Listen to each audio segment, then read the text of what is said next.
play with dead things?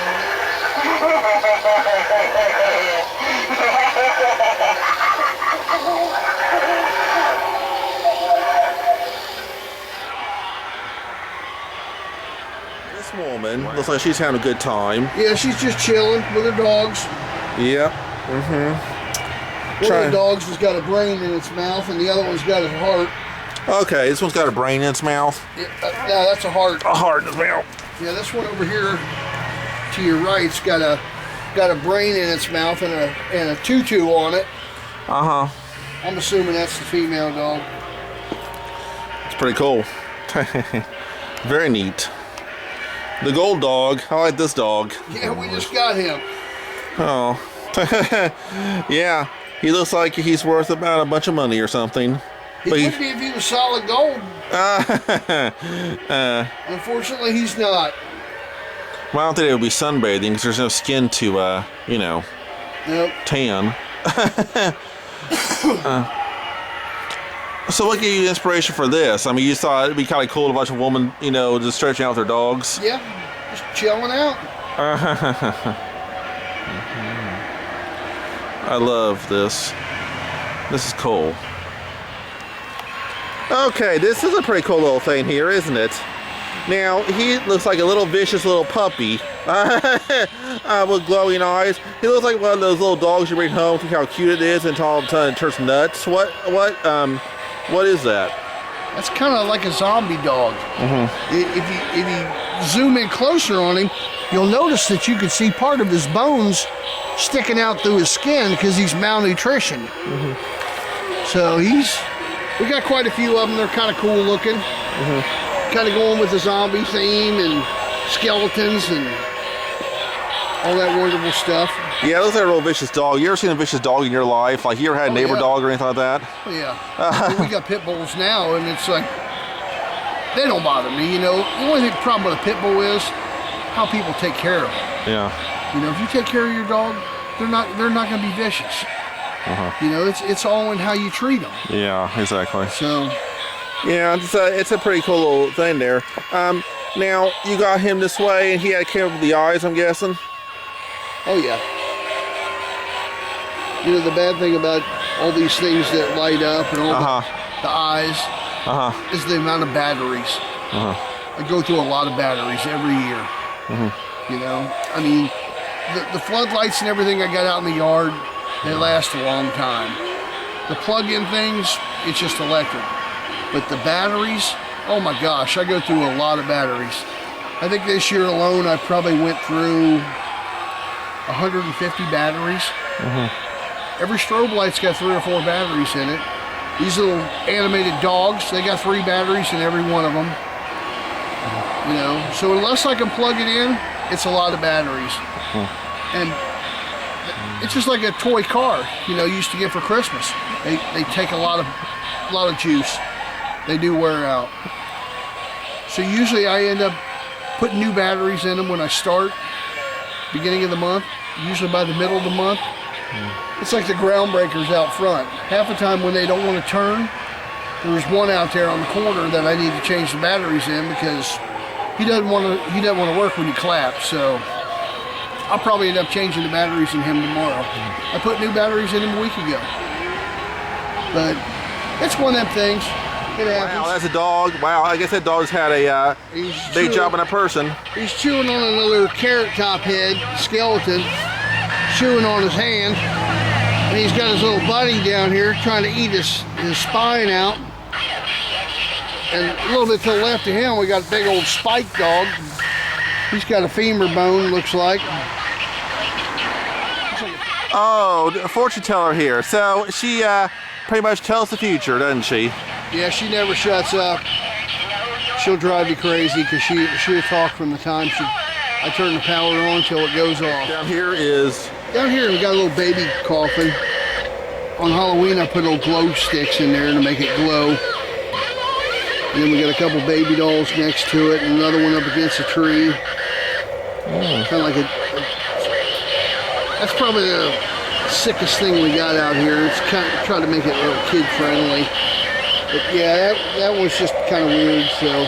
Yeah, it's pretty demented there. I made the little coffin one day out of wood, and They look like Michael Myers faces, basically. Yep.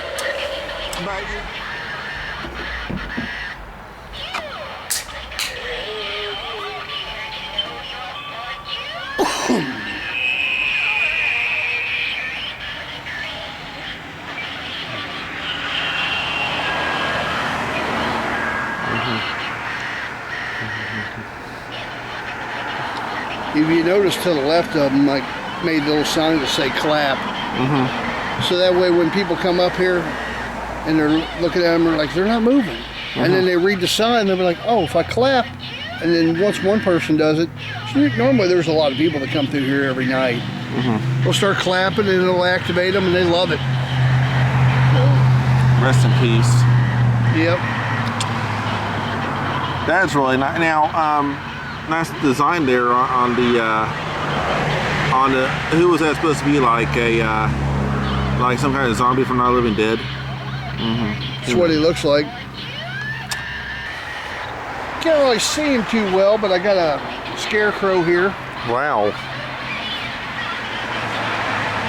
Oh, the hair looks like a woman though, kind of. It does. It's kind of supposed to be straw. Oh. Neat. Kind of hard to see him from this angle. If you walk up a little bit further, you can kind of get a glimpse of this little witch. Oh, pretty. She is now. She didn't always look that way. Oh. A lot of these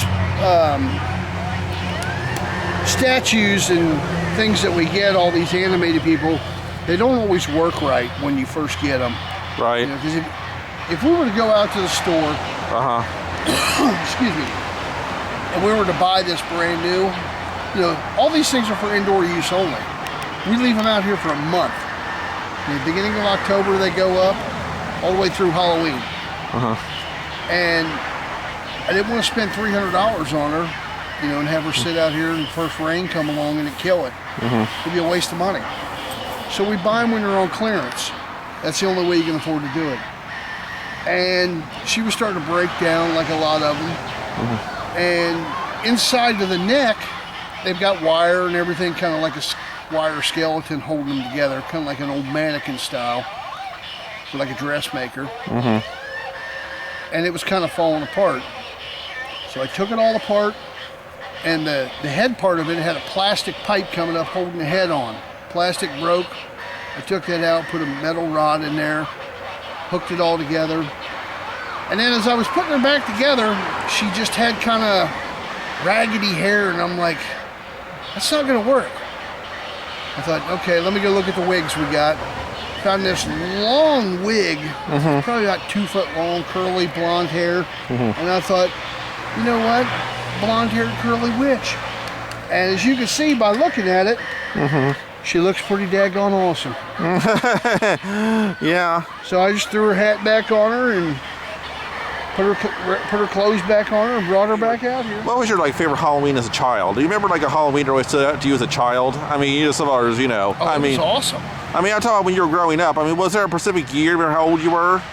I was probably about 12 years old. And Halloween was from 6 o'clock at night until there were no more porch lights on. And it was a mad dash. I mean, we went with a pillowcase, me and my brother, and we would run from house to house. Not like today, where you got parents that come walking their kids down the sidewalk, up the driveway to the porch, casually stroll back. These kids, they may only go 3 or 4 blocks, in a couple hours because they're spending too much time walking.